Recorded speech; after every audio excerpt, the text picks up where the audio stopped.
Good morning, dear friends. In 2016, on this very stage, I said, long live the troublemakers.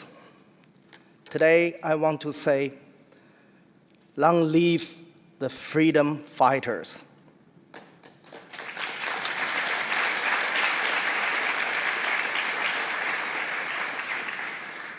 Exactly 1 week ago, the Chinese government sentenced my friend and a prominent human rights defender, Guo Feixiong, to 8 years in prison. His crime was publicly appealing to China's leadership for permission to leave China to go to United States to spend the last minute with his dying wife. I leave to his son Peter to tell the story of his father and his family. 1 month earlier, the Chinese government handed it down to another two friends, two prominent leaders of China's citizen movement, Xu Zhiyong and Ding Jiaxi, prison sentences of 14 and 12 years, respectively. Their crime was a private meeting and a public statement criticizing Xi Jinping's COVID policy.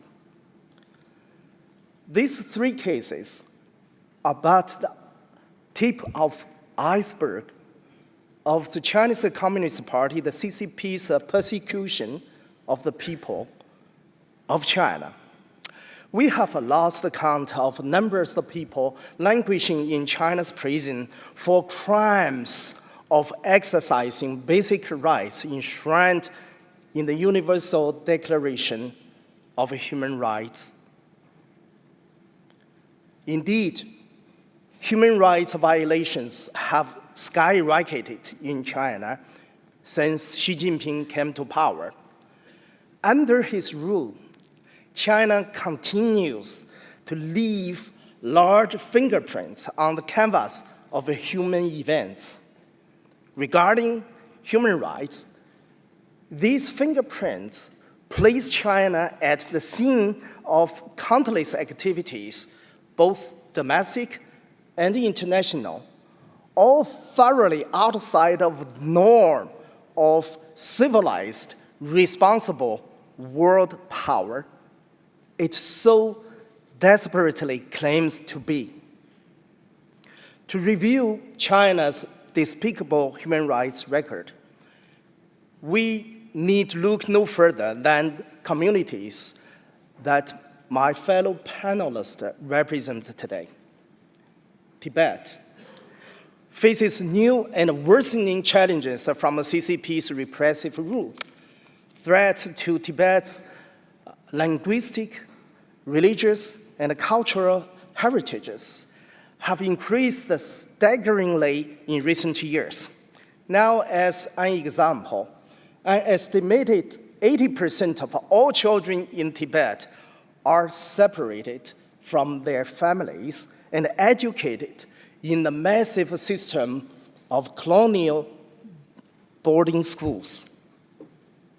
This cultural genocide is a deeply troubling manifestation of the CCP's ongoing program of forced assimilation of ethnic and religious minority groups. In 2019, 60 years after Tibet, an autonomy under the 1951 forced agreement of one country, two systems was fully colonized by the Communist China. Hong Kong, another autonomy under the one country, two system framework, was to be plunged under a national security law. It has rapidly lost its freedom, the rule of law, and civic culture, becoming another Shanghai in the political sense. This is a political genocide. Millions of Uyghurs, are suffering from unspeakable atrocities at the hands of the CCP.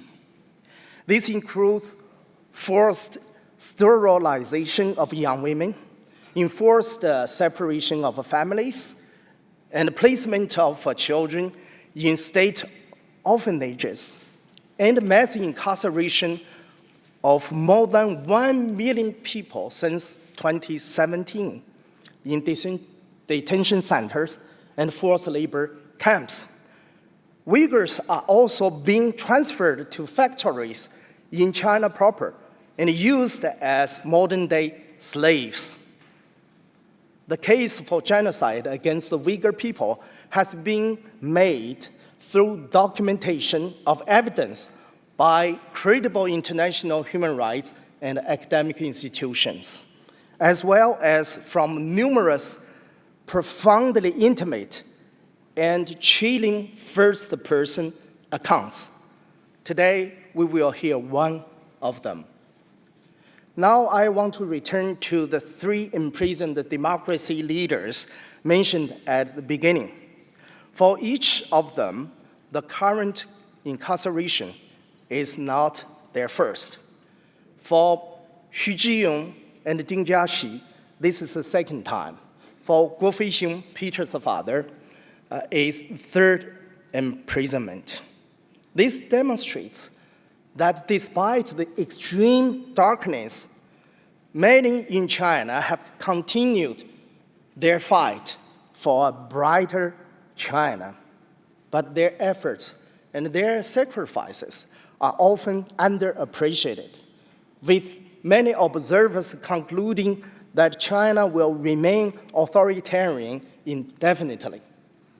But the perseverance, the determination demonstrated by these brave freedom fighters and the dramatic white paper movement of late last year have shown change is possible. That change, however, requires international focus on and international support for the courageous people who demand struggle for freedom and democracy on a daily basis. Thank you for providing us the opportunity to speak truth to power. Indeed, as loving freedom individuals, organizations, and countries develop their strategies, policies with regard to engagement with China, they should listen to the people who share their values, the same values. Not only that, but also continue fighting on front line for these values. Now, let's hear our extraordinary speakers. Let me begin with Peter.